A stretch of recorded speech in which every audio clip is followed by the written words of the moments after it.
తెలంగాణ, జై సింగరేణి. అందరికీ నమస్కారం. మంచిగా వాన పడుతుంది కాబట్టి హాలిడే ఇస్తారు అనుకున్నా నేను, కానీ హాలిడే ఇయ్యారట. వాన పడ్డ ఈడనే ఉండి పనిచేయాలని చెప్తున్నారు.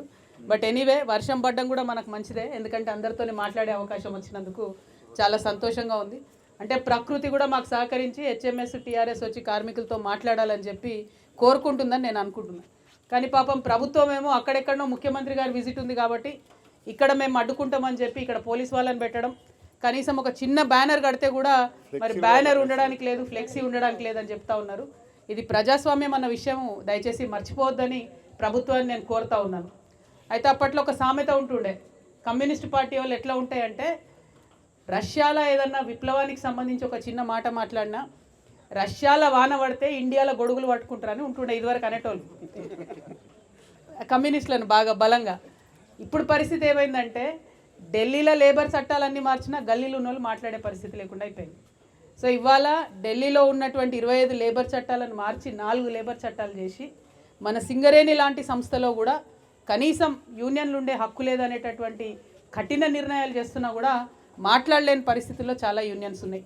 అటువంటి సందర్భంలో నిష్పక్షపాతంగా కేవలం కార్మికుల పక్షాన ఉండి కొట్లాడుతున్నటువంటి ఏకైక నాయకుడు రియాజ్ అహ్మద్ గారు.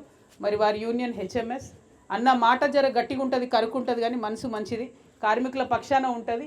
కాబట్టే మరి కార్మికుల కోసం పనిచేసే ఏకైక యూనియన్గా ఇవాళ హెచ్ఎంఎస్ ఉన్నది.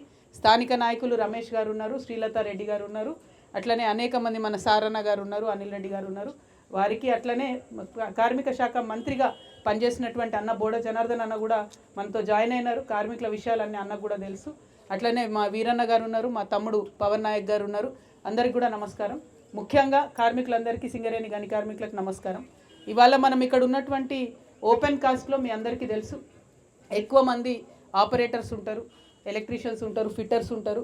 వారికి అనేక రకాలైనటువంటి సమస్యలు ఉన్నాయి. వాటన్నిటి మీద ఒక్కొక్క దాని మీద కూడా డీటెయిల్డ్గా వర్క్ చేస్తూ ఉన్నాం.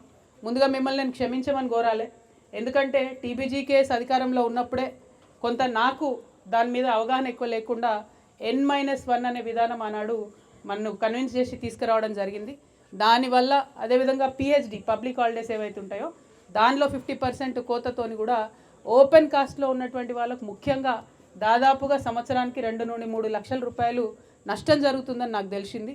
క్షమించాలి, అది నేను అక్కడ ఉన్నప్పుడే నాకు తెలియకుండానే ఆ తప్పు జరిగింది. కానీ జరిగినటువంటి తప్పును సవరించుకుంటాం.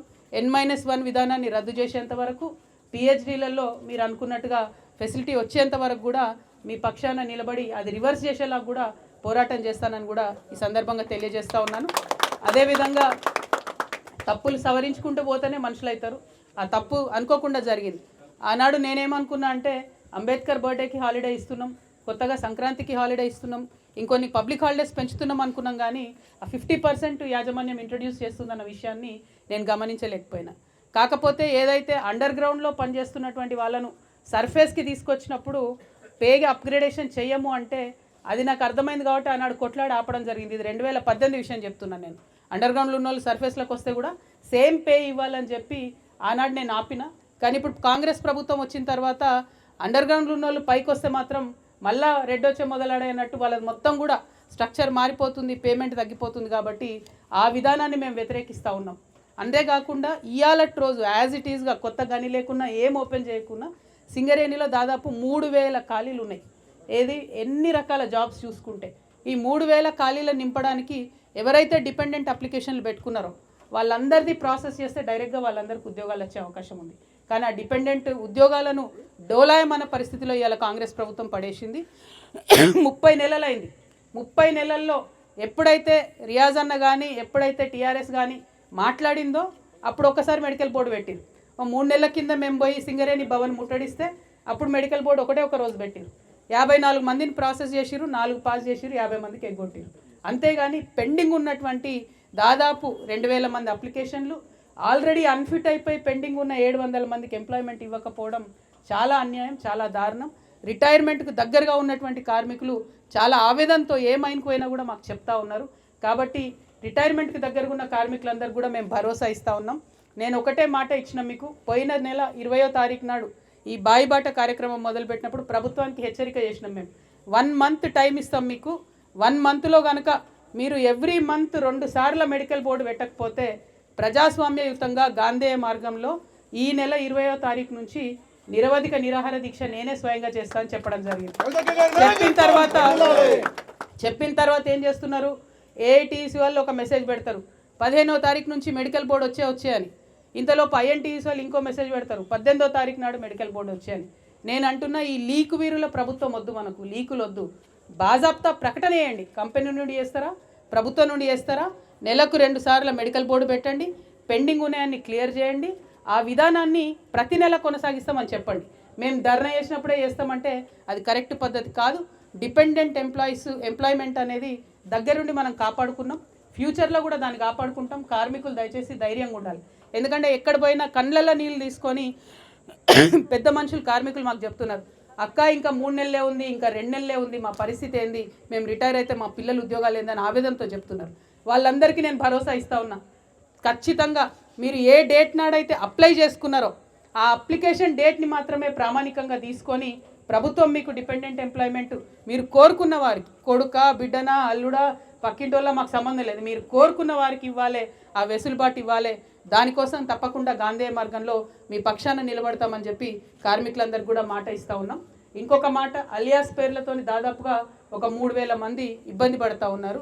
వారందరికీ కూడా మేము ప్రభుత్వాన్ని పదే అడిగినాం, మీరు అఫిడవిట్ తీసుకోండి, వాళ్ళ దగ్గర అఫిడవిట్ తీసుకొని అర్జెంటుగా వాళ్ళని అడ్జస్ట్మెంట్ చేయండి అంటే చేయకుండా మళ్ళీ ఒక కొత్త కమిటీ వేస్తామని చెప్పి ఇప్పుడు ఇంకో కమిటీ వేస్తున్నారు. కమిటీ అంటే కాలయాపన, కమిటీ అంటే పోస్ట్పోన్మెంటు.